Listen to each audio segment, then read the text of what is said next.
మీరు మీ అభిమాన shows and serials TV కన్నా ముందు ఈటీవీ విన్ యాప్లో చూడండి. Download and subscribe to ETV win app. 99 రూపాయలు మాత్రమే.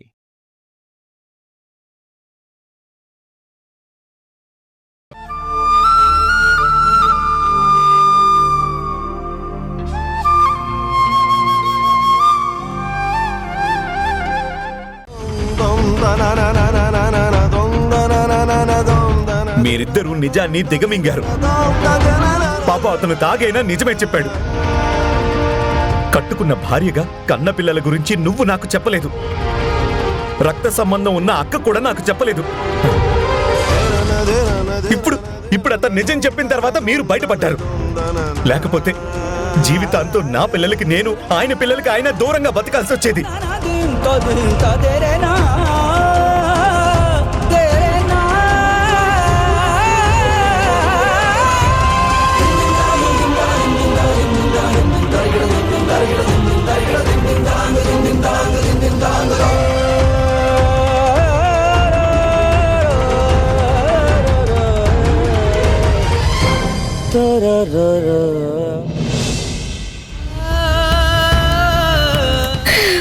ఇన్ని రోజులు ఏ విషయం చెప్పనందుకు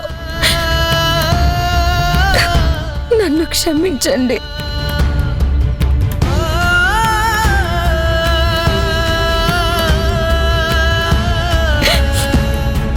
నాకు కూడా ఈ మధ్యనే వాళ్ళు నా కన్న పిల్లలు కాదనే విషయం తెలిసిందే. కానీ వాళ్ళని పెంచిన ప్రేమ, వాళ్ళ మీద మమకారం గుండెల నిండా పెంచుకున్నాను.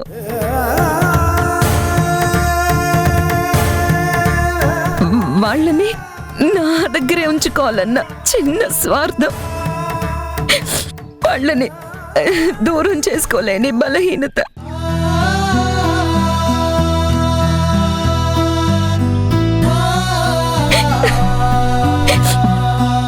వాళ్ళ మీద నాకెంత ప్రేమ ఉందో మీకు ధరణి బాలుల మీద అంతే ప్రేమ ఉందని నేను అర్థం చేసుకున్నాను. నా కళ్ళతో నేను చూశాను.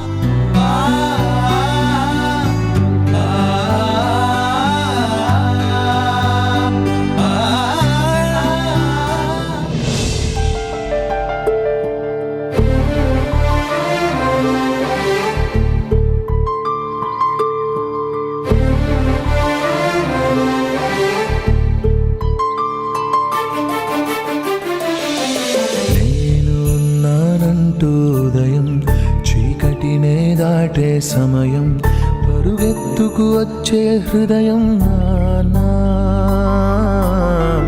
ఎన్నాళ్ళుగా సిగట్టనలేదే వేగం, ఏ ఊహకి అందని త్యాగం నానా,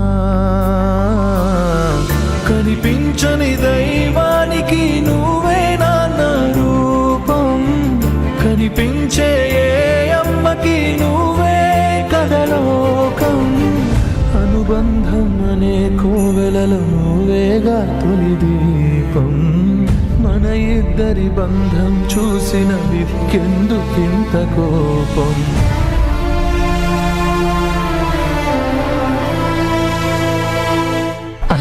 తమ్ముడు, చెల్లి, అన్నయ్య,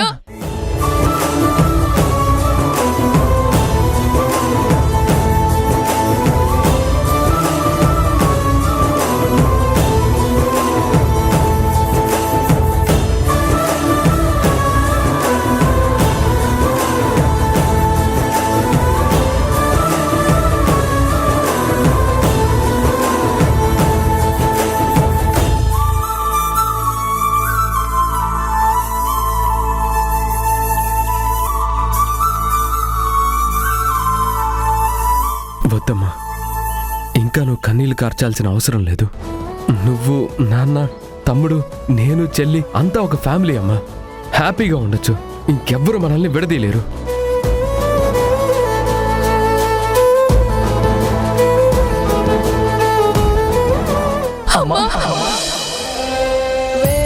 అక్షరాలు కోటి పుస్తకాలు చెప్పలేని ప్రేమ అమ్మే కదా. అంతం లేని సొంతం పంతం లేని బంధం స్వార్థం లేని రూపం అమ్మే కదా. ఎంత నిండుగా నీడనిచ్చిన ఎండ తప్పని చెట్టే అమ్మ. కంటి నిండుగా నీరే పొంగిన రెప్పముయని చూపే అమ్మ. హలో, ఏంటిది? ఎవరి అడ్రస్లు వాళ్ళకు దొరికేసాయని హ్యాపీగా పండగ చేసుకుంటున్నారు. మరి నా సంగతి ఏంటి?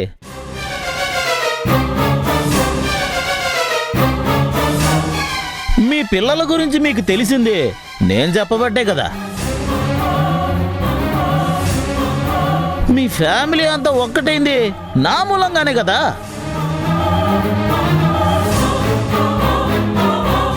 ఇన్నేళ్ళు ఇది నా మేనకోడలిలా పెరిగింది. దీని మీద నేను ఎన్నో ఆశలు పెంచుకున్నాను. ప్రాణం కంటే ఎక్కువగా ప్రేమించాను. దానికోసం నేను ప్రాణాలు ఇవ్వడానికైనా రెడీ. మీ కూతురు దొరికిందన్న సంతోషంలో దాన్ని నాకిచ్చి పెళ్లి చేయండి. ఏంటి, నా చెల్లి నీకిచ్చి పెళ్లి చేయాలా? చెయ్యాల్సింది ఆ పెళ్లి కాదు, ఈ పెళ్లి. రేయ్, నీలాంటి రోక్కి నా కూతుర్నిచ్చి ఎలా పెళ్లి చేస్తాననుకున్నావురా? అసలు ఆ మాట అనే అర్హత కూడా నీకు లేదు. హలో, అర్హత నాకు కాకపోతే ఇంకెవడుకుంది? రావేరా?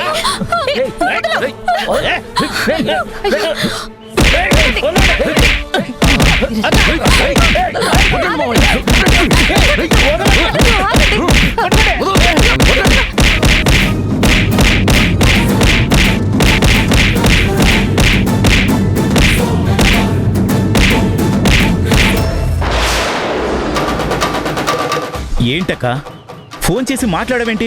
చెప్పక్క. అందరూ ఎవరి దారిన వాళ్ళు హ్యాపీగా వెళ్ళిపోయారు. ఈ విషయం బయట పెట్టడం వల్ల నాకేం లాభం వస్తుంది? ఇన్ని రోజులు ధరణి బాలుకి చాకరీ చేశాను. ఇప్పుడే నిజం చెప్పేస్తే మళ్ళీ ఆ మధుకి చాకరీ చేయాల్సి వస్తుంది. నా బతుకంతా మంది పిల్లలకి చాకరీ చేయడమేనా? నాకేం కర్మ పట్టింది? అంతో ఇంతో ఈ రహస్యాన్ని నా కడుపులో దాచుకుని సొమ్ము చేసుకోవాలి. అక్క, నిన్నే.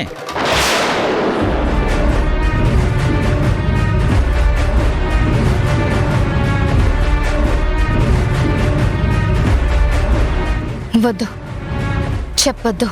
ఈ టైంలో ఆ మెంటల్ గాడికి ఈ విషయం చచ్చినా చెప్పకూడదు. చెప్తే ఇప్పుడు నేను కలగన్నదే నిజమవుతుంది.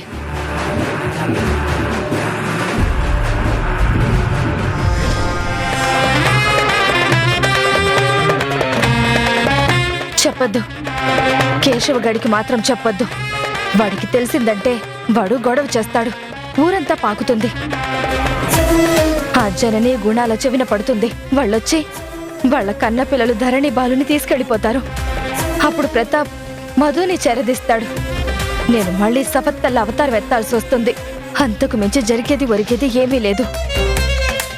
ఈ విషయం వాడి చెవిన వెయ్యకుండా బాగా ఆలోచించి ధరణి ధీరజ్ల పెళ్లి చేసి కోట్ల ఆస్తి రావాలని ఆ శక్తి పెద్ద ప్లాన్ చేసింది. అది చేసినట్టుగానే నేను ధరణికి నా తమ్ముడు కేశవ్తో పెళ్లి జరిగేటట్టు చేస్తే ఆస్తి మొత్తం కేశవదవుతుంది. నేను మహారాణిలా కేశవ నీడలో బ్రతికేయచ్చు. సో ఆ ధరణి ధీరజ్ల పెళ్లి జరగకుండా చూడడమే ఫస్ట్ ఇంపార్టెన్స్. అది నా తమ్ముడి పెళ్ళామైతే వాడు దాన్ని చెప్పు కింద తేల్లా అణిచి పెడతాడు. నేను హ్యాపీగా లగ్జరీగా బ్రతికేయొచ్చు. ఎట్టి పరిస్థితుల్లో ధరణి పెళ్లి కేశవతోనే జరగాలి. నువ్వు నీ శాంపిల్స్ చిన్న మధుల శాంపిల్స్ తో కలిపి డిఎన్ఏకి ఇచ్చావని నాకు తెలిసింది. అసలు ఏం జరుగుతుందమ్మా? చెప్పమ్మా, ప్లీజ్ చెప్పమ్మా. వాడెన్ని రకాలుగా ప్రశ్నించినా దండం పెట్టి దాటేసుకొచ్చాను. కానీ సమాధానం చెప్పలేకపోయాను. నా సందిగ్ధత వాడు అర్థం చేసుకుంటాడా? నా సంఘర్షణ వాడికి ఎలా తెలుస్తుంది? అసలు వాడు అడిగిన ఏ ప్రశ్నకి సమాధానం చెప్పలేని పరిస్థితిలో నేను ఎందుకున్నాను? అసలు నాకేమైంది? ఎంత ఆత్మస్థైర్యంతో ఉండేదాన్ని. ఆ ఆత్మాభిమానానికి ప్రాణం ఇచ్చేదాన్ని. ఇవాళ అందరూ నన్ను ప్రశ్నించేవాళ్లే కానీ ఎవరికి సమాధానం చెప్పలేని పిరికిదాన్ని అయిపోయాను. ఏ తప్పు చేయకుండా దోషిలా తలదించుకుంటున్నాను. కారణం ప్రేమ. నా కన్న పిల్లల మీద, నా పెంచిన పిల్లల మీద నాకున్న ప్రేమ అని వాళ్ళకెలా తెలుస్తుంది? తరుణ్ నేను బాధపడుతున్నానని తప్పుగా అనుకోను అన్నాడు. కానీ నేనిలా దాస్తే ఎందుకు అనుకోడు? పై కనలేకపోవచ్చు, కానీ అందరి మనసులో నా మీద ఒక తప్పు అభిప్రాయమే ఉండుంటుంది. బయటపడితే ఇవాళ చిన్న లేకుండా పోయాడు, మధు కూడా దూరం అయిపోతుంది. వీళ్ళు పోయి వాళ్ళు రాక ఒంటరి దాన్ని ఎలా బ్రతకగలను?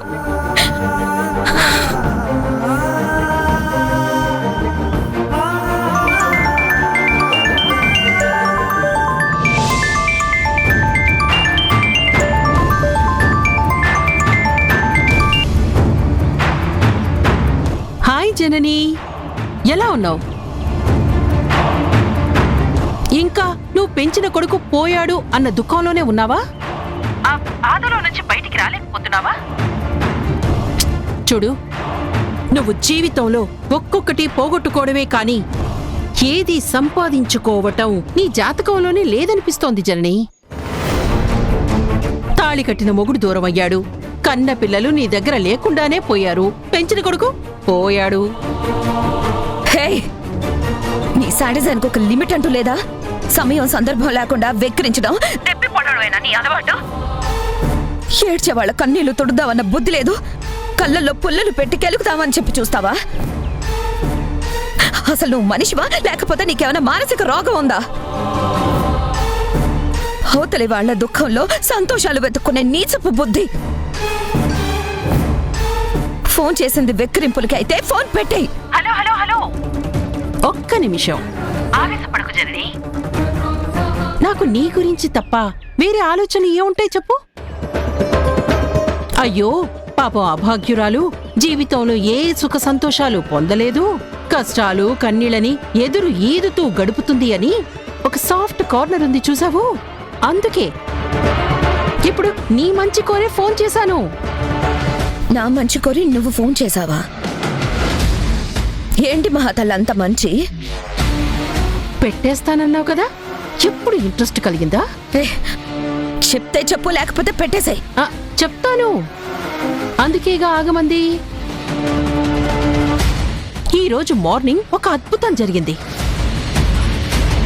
నువ్వు ఉగ్గు పాలలో ప్రేమ రంగరించి పెంచిన నీ ముద్దుల కూతురు మధు నా దగ్గరకొచ్చి మా నాన్నెవరో తెలుసుకోవడానికి చాలా ప్రయత్నాలు చేశాను, కానీ నాకే ఆధారం దొరకడం లేదు, మీరైనా కాస్త హెల్ప్ చేయరా అని కాళ్ళ మీద పడి వేడుకుంది. దాని బాధ చూసి అబ్బా నా మనసు కరిగిపోయింది. ఏంటి మధు నీ హెల్ప్ అడిగిందా?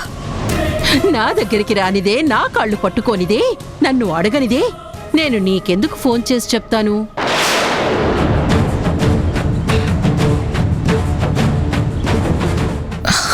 సరే, నువ్వేం చెప్పావు? నిజం మొత్తం చెప్పేశావా?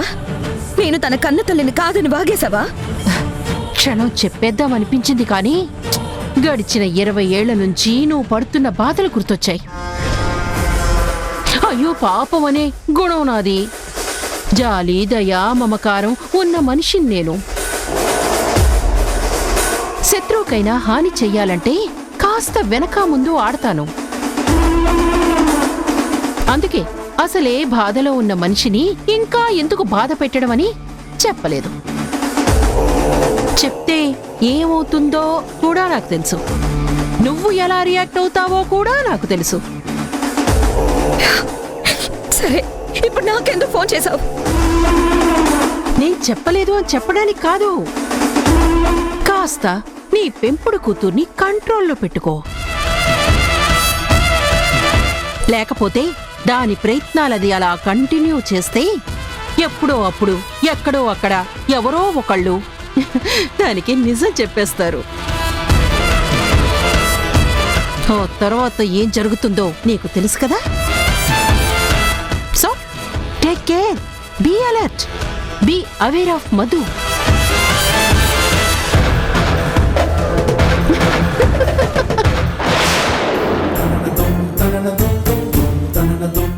ఎవరే ఫోన్లో? ఆ శక్తి ఫోన్ చేసిందమ్మా. శక్త్యా? దేనికట? మధు ఆవిడ దగ్గరికి వెళ్ళి మా నాన్న ఎవరో తెలుసుకోవాలి, హెల్ప్ చేయమని అడిగిందట. కాళ్ళు పట్టుకొని ప్రాధాయపడిందని చెప్తుంది. చెప్పిందట్నా? ఏదో నక్క వేషాలు వేస్తుంది. నేను ఇబ్బంది పడతానని చెప్పలేదట.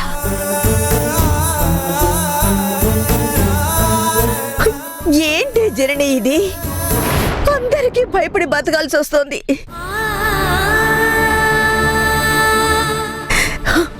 మధుకు అంతకంటే సాయం చేసే వాళ్ళు ఎవరు కనపడలేదట్నా? పొయ్యి ఆ రాక్షసుని అడిగిందట్నా?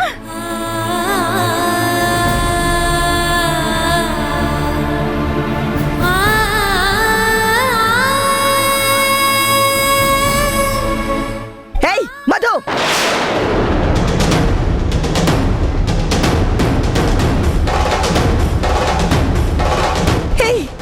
ఏంటే మధు, నువ్వేం చేస్తున్నావో ఎవరిని కలుస్తున్నావో నీకు అర్థమవుతోందా?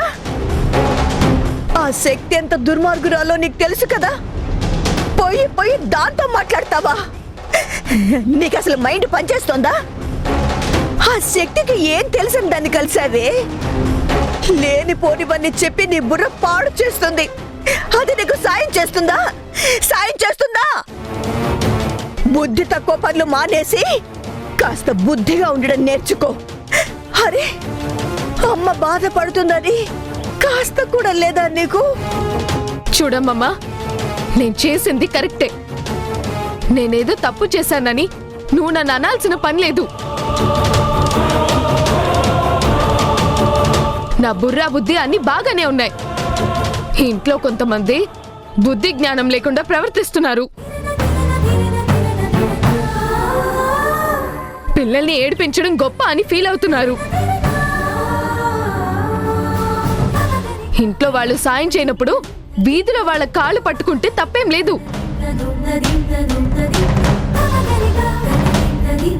ఆ శక్తి మీకు శత్రువు అనిపిస్తే నాకు మా అమ్మ శత్రువులా అనిపిస్తుంది. నాకు ఆవిడ మంచిదానిలాగే కనిపిస్తుంది. మా నాన్నని వెతకాలనుకునే ఆశ నాకేం చావలేదు. ఇన్ని రోజులు ఎందుకు బాధ పెట్టడం అని తగ్గి బతుకుతున్నాను. లిమిట్స్ క్రాస్ అవ్వకూడదని రెస్పెక్ట్ ఇచ్చి మసలుకుంటున్నాను. కానీ ఇప్పుడు చిన్న నాకు దూరమయ్యాడు. వాడికి మాట ఇచ్చాను. ఆ మాట నిలబెట్టుకోవడం కోసం ఎంత దూరమైనా వెళ్తాను, ఎవరి కాళ్ళైనా పట్టుకుంటాను. మీరు గీసే గీతలు, రాసే హద్దులు దాటడానికి ఒక్క అడుగు కూడా వెనకాడను. మా నాన్నెవరో ఖచ్చితంగా కనుక్కొని తీరుతాను. ఈవిడ గారి మొండితనానికి నేనిచ్చే గిఫ్ట్ అదే. మధు,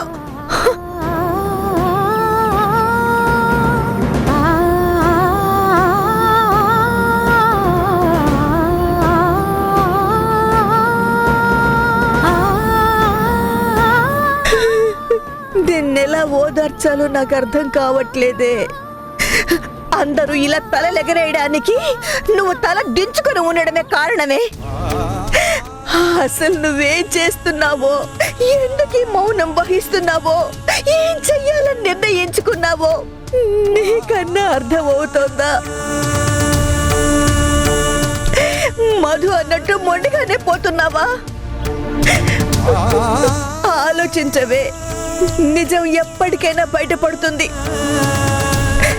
కానీ అది నీ నుంచి కాకుండా వేరెవరి నుంచో తెలిస్తే అప్పుడు బాధపడాల్సిందేనే.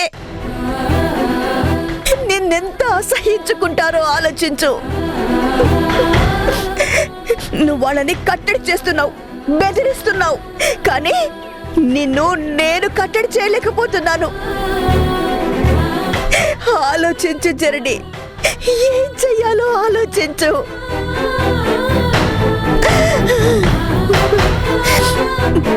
ఎంతకాలం దాచినా ఈ సమస్యకి పరిష్కారం లేదు.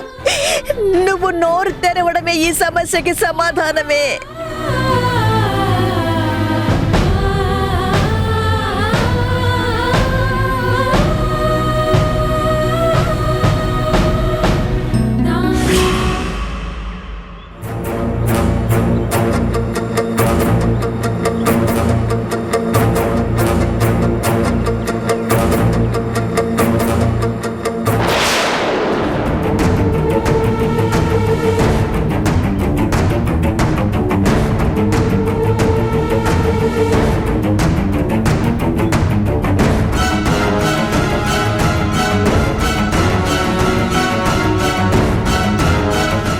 నిజం తెలిసాక ఈ ధరణిని ఇక్కడ చూస్తుంటే ఏదోలా ఉంది. పరాయి తల్లిదండ్రుల బిడ్డకి మా ఆయన కన్న బిడ్డలా నేను సేవలు చేయడమేంటి? దీనికోసం కన్న తల్లిలా తాపత్రయపడమేంటి? దీని బాధ్యత నాకు అక్కర్లేదయ్యా. ఇది నీ కన్న బిడ్డ కాదు, దీనికి నేనేం చెయ్యదలుచుకోలేదు అని ఆయనతో ఎలా చెప్పాలి? చెప్పలేక మింగలేక నాలో నేనే సతమతమై చస్తున్నాను. ఎంత దొంగ ప్రేమ నటిస్తున్నాడో! వీడి ఆశంతా దీని వెనుకున్న డబ్బు కోసం, కానీ దీని మీద ప్రేమ పాడా ఆ 3 ముళ్ళు వేశాక దీన్ని గదిలో ఓ మూలను కూర్చోబెడతాడు.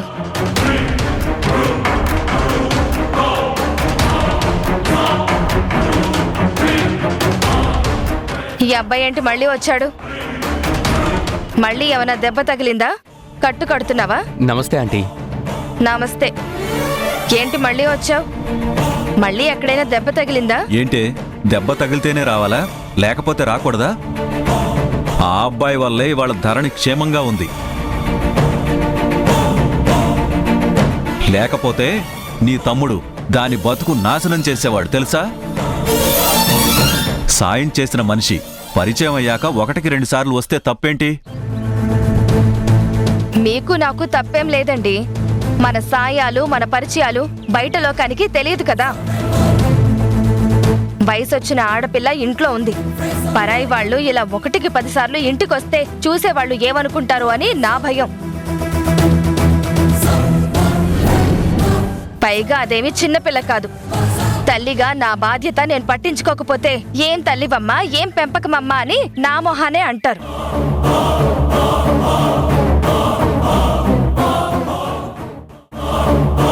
నిన్న మా అక్కని నాన్నని సేవ్ చేసింది ఇతనే. అంకుల్కి ధరణికి నీకు ధీరజ్ తెలుసా? ధీరజ్ వాళ్ళ అమ్మగారు కూడా మా ఇంటికొచ్చారు.